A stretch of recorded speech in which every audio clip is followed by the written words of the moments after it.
失恋喝醉后，我点了个男模。男模身高腿长，8块腹肌，脸帅的更是惊心动魄，五官比起希腊雕塑有过之而无不及。嘶哈嘶哈，我控制不住想扑倒他，谁知还没等做什么，班长的夺命电话就打来了。他声泪俱下，催我赶紧交节课论文。我目光转向一旁的男模，今夜怕是他挣过最干净的钱了。当晚，男模连夜帮我赶出一篇论文。次日，我睁开眼睛，揉了揉发疼的额角，喝醉后的记忆片段朝我袭来。我的论文，我脱口而出。糟糕，都怪那个死渣男，忘记昨天要交论文了。我已经帮你写完了。我一激灵，猛地朝旁边看去，直至对上了男人幽怨的眼神。男人眼下乌青的痕迹尤为明显。我心虚地咽了咽口水，移开了视线。等等，我突然愣住了，僵硬地转过头，盯住他的脸。乔景硕，这不是 A 大那朵出名的高岭之花吗？长得帅，成绩好，从大一进校开始，追求者就没断过，学姐学妹各种类型的美女轮番上阵，愣是没能拿下他。但我记得我昨天点了个男模，而乔景硕出现在这里，所以想到这，我看向他的目光有些复杂。乔景硕被我看得头皮发麻，开口打破了奇异的气氛：“先回学校吧，我记得10点有节课，现在回去还来得及。”我赶紧下床收拾东西。哎，你怎么知道我有课？我奇怪地看着他。他一致解释道：“我们一起上过几节大课，我记忆力好，记住了，好吧？”这个解释很合理。我急匆匆的一顿收拾，快要完工的时候，我蓦然想起了什么。从包里拿出几张现金，递到乔景硕面前：“这些你先拿着，我们加个好友，我再给你转账。其实你真的很优秀，年入百万千万都是早晚的事。”我绞尽脑汁安慰他：“你以后有什么困难可以来找我，我别的没有，钱还是不缺的。这份工作到底不是很合适，你还是尽早辞职吧。”我在乔景硕直勾勾的目光中，声音越来越低。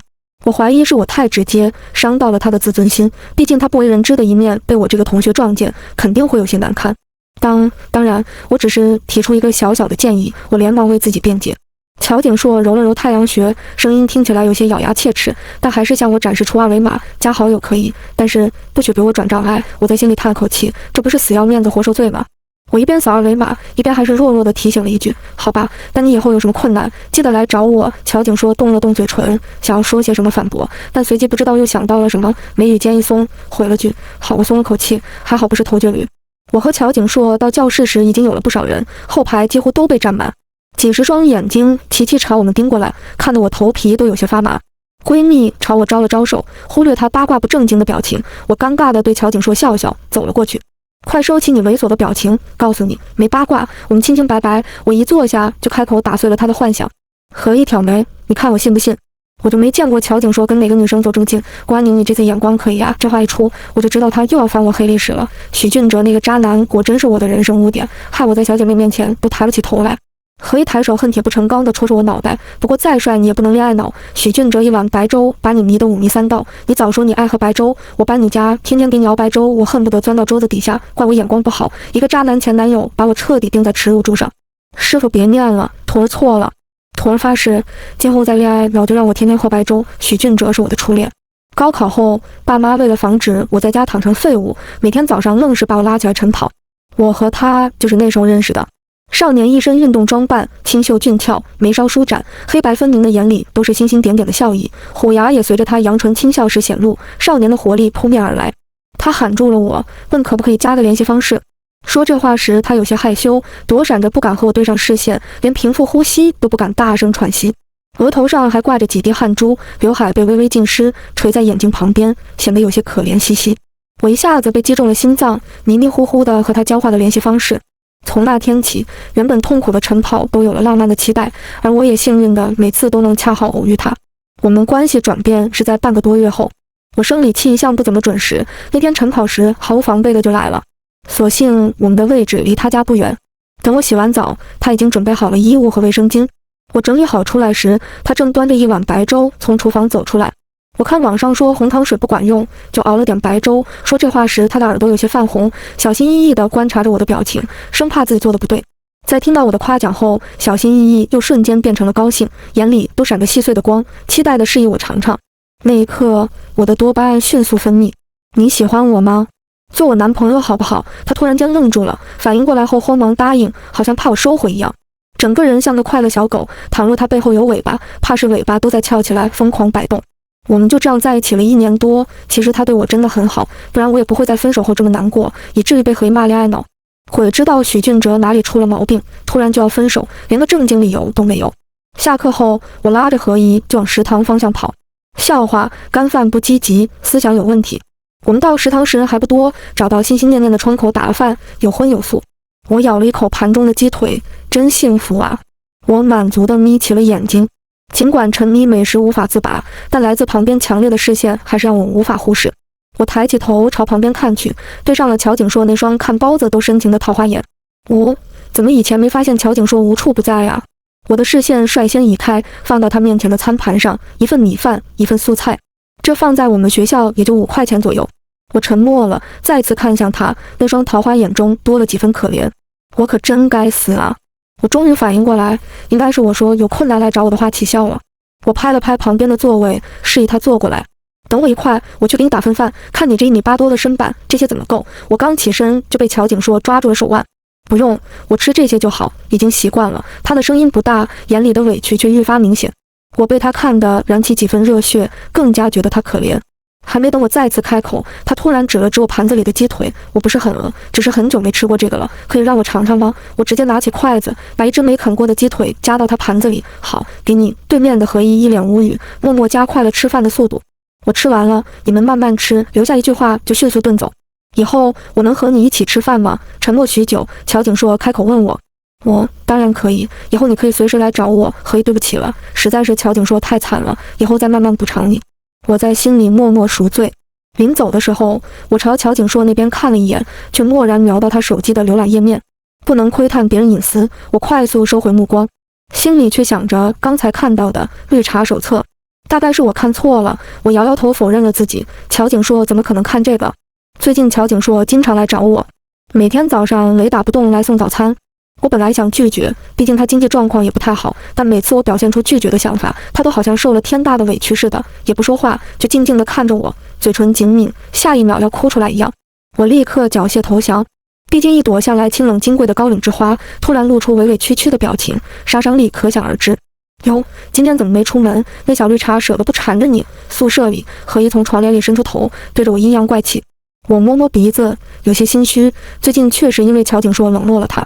宝宝，我和他是假玩，和你才是真玩。你前段时间看中的那个包已经在路上了，你才是我的大宝贝，怎么可能忽略你呢？在我良好的认错态度下，何一很满意。见危机过去，我还是弱弱地反驳了一句，人家不是小绿茶。何一脸无语，郭安宁，你没救了。我以前真是瞎了眼，才会觉得乔景硕是朵高岭之花。手机突然震动几下，我点开，是乔景硕的消息。安宁，我买了2张电影票，可以陪我去看吗？你知道的，我从小性子闷，没什么朋友，不去也没关系的。安宁今天是有什么事吗？我可以陪你去的，还是安宁的事更重要？害羞，那边几条信息不停歇地发送过来。我赶紧回复，我今天没事，可以陪你去看电影。想了想，又发过去2个表情。乖巧，乔景硕选的是一部恐怖片，封面看起来有些唬人。我咽了咽口水，心里发怵，我这人自己吓自己的本事一流，但奈何人菜瘾大，总想找点刺激，结果就是几天不敢自己上厕所。我有些矛盾，这个电影很恐怖吗？我看网上说还好。乔景硕停顿一下，安宁是害怕吗？没关系的，不看也可以的。和安宁一起做什么，我都会觉得很开心。他说完又补了一句，其实我胆子挺大的，我们还是进来了，毕竟比起猜，我还是瘾更大，大不了这几天上厕所时叫上何以好了。这电影算不上好片，剧情也挺老套，主角团疯狂作死，开启新剧情。但在音乐和气氛的烘托下，时不时突然冒出来的鬼脸，还是吓得我不轻。加上影院的超大屏幕，我几乎全程捂着眼睛不敢看。突然影院里爆发出一阵尖叫，我被吓得脸都白了，手死死地捂住眼睛，心里吐槽自己为什么要作死的进来。我瑟瑟发抖，旁边一只胳膊把我搂到了怀里。我被吓到了，刚想叫出声，就听见乔景硕安抚道：“没事，我在这。”我有些尴尬，想挣扎着起来，但第2波尖叫又响了起来。不然还是待会吧。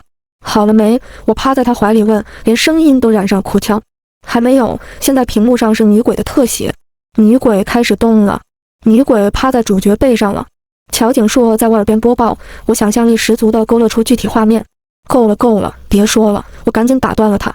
不知道是不是我的错觉，总觉得乔景硕是故意的。对不起宁宁，我以为是要告诉你进度。他赶紧道歉，听起来再真诚不过。阴森的音乐声下，我把这些抛在了脑后，只顾埋在乔景硕怀中。在我看不到的地方，乔景硕嘴角扬起，浑身散发着愉悦气息。那次看完电影后，我和乔景硕亲近了不少。在我的旁敲侧击下，终于了解了他的情况。大致就是他妈妈生了重病，花光了所有积蓄，他不得不到处打工做兼职赚手术费。我连忙表示想去探望阿姨，另外或许可以提供帮助。但乔景硕摇摇头拒绝了，手术费已经凑齐了，至于探望，等我妈痊愈后再邀请宁宁来家里做客，可以吗？我当然答应，心里默默把原因归结于他的自尊心。最后他补充道：“我把酒吧的兼职辞了，我觉得你说对。还有，你是我唯一一个客人。”他看向我，眼神真诚。我被看得脸红，赶紧移开了目光。我在心里暗暗鄙视自己，我可真不是个人啊！我觉得我疯了，一觉醒来，我竟然有了传说中的读心术。而消失了几天的许俊哲今天也突然出现，他在女生宿舍楼下堵住了我。宁宁，我想和你聊聊。我看着突然出现的少年，怔愣了一下，他看起来消瘦了不少，原本阳光开朗的气质也披上一层颓废的阴影，却奇异般的增添了几分别样的美感。我心中有气，避开他就想走，毕竟他当初毫无理由的就要分手，如今他来找我，我就要回应，岂不是很没面子？宁宁果然生气了，我不是故意的。该怎么跟宁宁解释？我是快川局的任务者，跟他分手不是我的本意。我还不是怕撑不过惩罚，万一嘎在那里，岂不是耽误了宁宁？还好我一心想着回来见宁宁，命大的撑过来了。宁宁，你都不知道有多痛，求安慰！我停住脚步，被定在原地。刚才是许俊哲的声音，他的声音辨识度很高，不同于乔景硕的磁性，他更多了些清朗，和少年感十足的外表正符合。可他明明没说话呀！还有什么快川局？什么惩罚？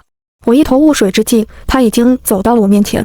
还没等他开口说什么，一道声音阻止了他：“你们在干什么？”是乔景硕。此时他一扫往日小可怜的模样，脸色阴沉，目光在我和许俊哲之间打转，活像抓到妻子出轨的丈夫。呸呸呸！我被这个比喻激起一身鸡皮疙瘩。我看了看和许俊哲之间一步远的距离，多正常的距离啊！而且我和他又不是情侣。死渣男，哪里来的厚脸皮纠缠宁宁？我才是男主，男主和女主才是真爱。那么多人，我为什么偏偏穿成了男主？果然我和宁宁天生一对。死渣男，一个男配早晚被厌弃，我妈了，真的。你们一个快穿，一个穿书，合着就我一个原住民啊！我撒腿就跑，没办法，一时间接受了太多信息，我得消化消化。你觉得我们这个世界是本小说吗？我跑回寝室平复了一下，问何以。何以闪我一个眼神，你最近小说看多了？我说真的，说不定我们这个世界就是一本小说，我是女主。何以笑出声，敷衍道：“对，你是女主。”哼，我赌气地爬上床。等等，我刚才没有听到何以的心声，所以这个能力有特定对象。我想了半天，大概因为他们是外来者吧。女主不都是世界宠儿，身负气运吗？也许这是世界意识送我的金手指。我天马行空地想着，突然就想起许俊哲说的惩罚。我的心微微提起，有些担心，下次见到他得仔细听听什么惩罚。这几天我很忙，一边不动声色地打听他们的秘密，一边还得调和他们的矛盾。都怪我魅力太大，我摸了摸自己滑嫩的脸，无可奈何地想。经过几天的努力，我终于拼凑起了大致的前因后果。许俊哲是快川局男配部的任务者，穿越在各个小世界中扮演男配。原本他这次扮演的男配是渣男，最后被我抓到出轨，分手后我认识了男主，开启打脸模式。奈何他对我一见钟情，拒绝走剧情，但对任务对象动心是大忌。快川局为了防止这种情况，设置了极其严苛的惩罚机制，能活着走出来的任务者寥寥无几。许俊哲不知道自己能否活着离开，于是和我提了分手。所幸他熬过来了，出来后第一时间拿出所有积分，跟快川局换取了自由。理清后，我心里五味杂陈，第一次面对这样炽热的感情。扪心自问，我做不到这种地步，我不可能为了虚无缥缈的爱情，用生命去赌一个不确定的未来。心疼、感动、酸涩，说不清什么感受，只是心口闷闷的，连呼吸都困难了几分。至于乔景硕，则简单了许多。他刚嫌弃完这本小说，睁眼就来到了这个世界。我活该让你嫌弃。宁宁，最近学校旁边新开了一家饭店，听说味道不错，要去尝尝吗？手机震动了一下，是许俊哲。好，到底对他有些愧疚，我还是答应了他。宁宁，怎么样？好吃吗？对面的许俊哲满脸期待地看着我。我咽下嘴里的虾，好吃。宁宁吃的脸鼓鼓的，好可爱，像小仓鼠一样，好想揉。宁宁喜欢我点的饭，四舍五入就是喜欢我。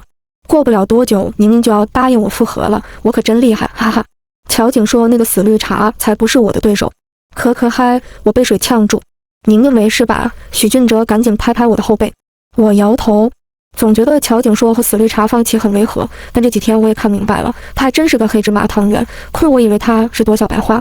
说曹操到，乔景硕突然出现，坐到了我对面。真不知道他们怎么回事，走哪都能遇到。乔景硕挂着一脸的笑，宁宁好巧啊，我今天也想尝尝这家店来着，没想到就遇上了，我们真是心有灵犀。不然我们一起吃吧。一会儿没看住，就被许俊哲这个贱人钻了空子，还好我追上来了。男女主在一起才是天经地义，这个贱人碍什么事？乔景硕在心里咬牙切齿。哥，你崩人设了。好巧啊，好啊，一起吃。我边说边注意旁边许俊哲的脸色，果然原本扬着的嘴角已经绷成了一条线。两人对上视线，火花迸发。骂得很脏。不然我走。接下来的餐桌成了他们的战场。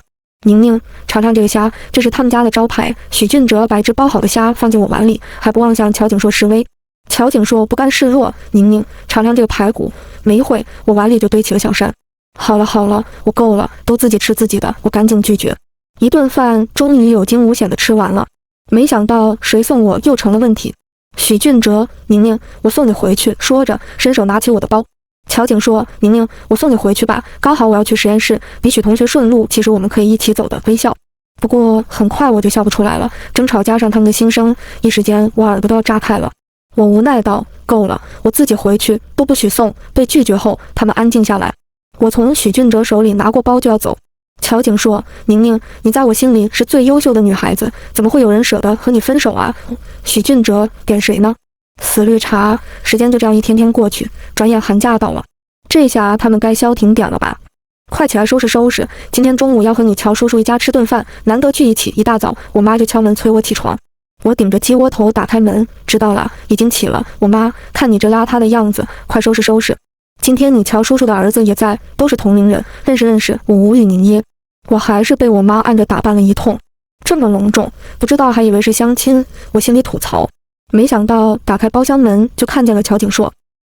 乔景硕，我们大眼瞪小眼，干嘛呢？我妈推了我一把，愣着干嘛？快进去，这是你乔叔叔，这是你陈阿姨，我妈给我介绍。我赶紧回过神，乖巧的叫人。陈阿姨，宁宁真是越来越漂亮了呀。听说宁宁和景硕是一个学校的，也是 A 大吧？我妈惊奇，都是一个学校的好啊，快认识，以后在学校还有个照应。说着我们就被推到了一起。完了，被宁宁发现了。完了，宁宁要生气了。完了，耳边霎时全是乔景硕的哀嚎。我挑了挑眉，母亲重病，说着看了一眼不远处满脸红润和我妈聊得正开心的陈阿姨。乔景硕倾家荡产，乔氏集团作为互联网龙头企业，正发展得如日中天。乔景硕意识到不能继续沉默了，赶紧开口解释：宁宁，我不是故意的，我只是想找个借口接近你。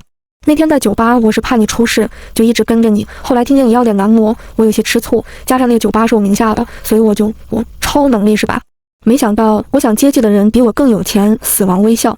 我不管怎么样，你欺骗我，的确是你的错。乔景硕赶紧点头，对，是我的错，所以宁宁给我一个赎罪的机会好不好？乔景硕，宁宁真心软，好可爱。宁宁放心，以后结婚了，我什么都听你的，我所有的钱都给你，再也不会骗你了。所以宁宁什么时候才能和我结婚啊？你还别说，所有钱都给我，这话听起来真让人心动啊。蓦然又想起了许俊哲，我不知道自己对他究竟只有愧疚，还是残存着几分喜欢。我摇摇头，甩掉乱七八糟的想法，看你表现吧。所谓爱情，不过是一场投资，赌对了收获满满，赌错了劳心伤财，得不偿失。或许我真的天生冷情，如今我竟然还试图理智的旁观，比较乔景硕和许俊哲的付出。像许俊哲那样为了爱情不顾一切，我永远也不可能做到。没想到那天聚餐之后，乔景硕也搬到了我们小区，凭着两家父母的关系，他每天来我家蹭饭，奈何我妈还喜闻乐见。我好奇地问他为什么喜欢我。乔景硕脸上划过一丝心虚，随后义正辞严：明明漂亮可爱、美丽大方、温柔善良又聪明，我怎么可能不喜欢？听了一通夸赞，还没等我笑完，笑容便凝固在脸上。乔景硕幸好反应快，如果让宁宁知道是因为看到他在隔壁方队表演球语，没想到真的下了暴雨，导致连续几天的军训过得相当轻松，我才注意到他大概会生气的吧。谢邀已经生气了，我一个大美人竟然比不过一场球语仪式。后来同在一个小区的许俊哲知道乔景硕每天来蹭饭后酸得不得了，浑身上下咕噜咕噜直冒酸泡，于是我家蹭饭的人又多了一个。对此我妈倒是开明高兴得很。我妈喜滋滋，还得是我的基因好啊！看你妈遗传给你的这张脸多招桃花，我再次无语，明明是我的个人魅力。除夕的那天，许俊哲约我出去看烟花秀，怎么穿这么少，也不戴围巾，不怕冷啊？许俊哲揉了揉我的头，被我嫌弃的躲开。你怎么和我妈一样？他也说我穿的少。许俊哲这段时间被我妈投喂的长了不少肉，原本瘦削的脸也丰润起来，少年感十足。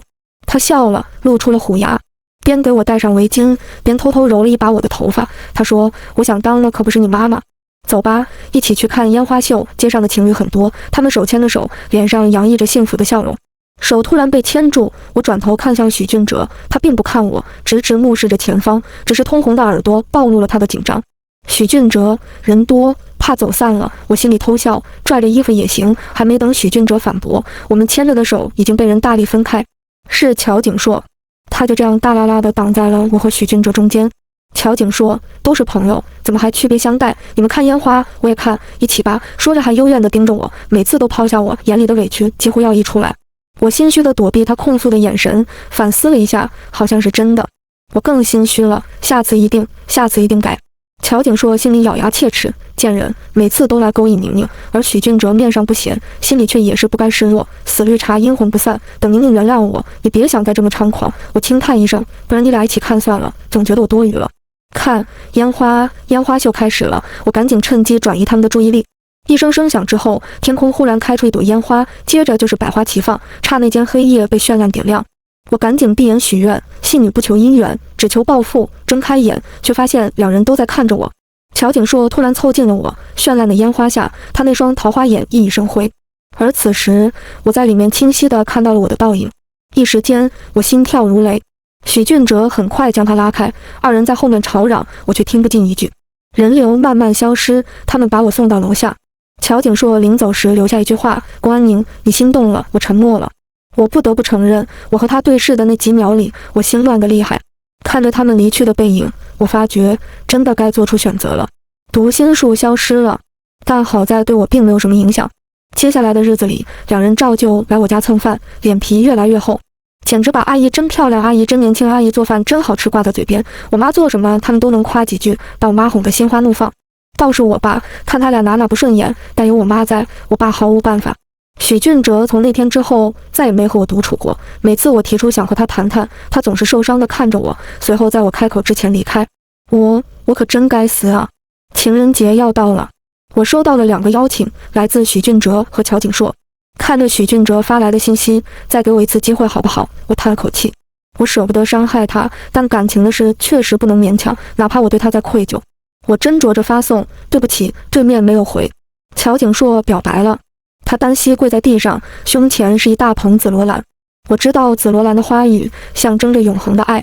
我喜欢你，做我女朋友好不好？我把所有的钱都给你。我笑了，没想到他看出来了我财迷的本质。周围有了围观的路人，他们在一旁起哄，答应他。我这下不答应也得答应了。我接过花束，你说的钱都给我，不许反悔。他也笑了，一向聪明的桃花眼里透出几分傻气，绝对不反悔。女朋友看着等在我家楼下的许俊哲，我轻叹了一口气。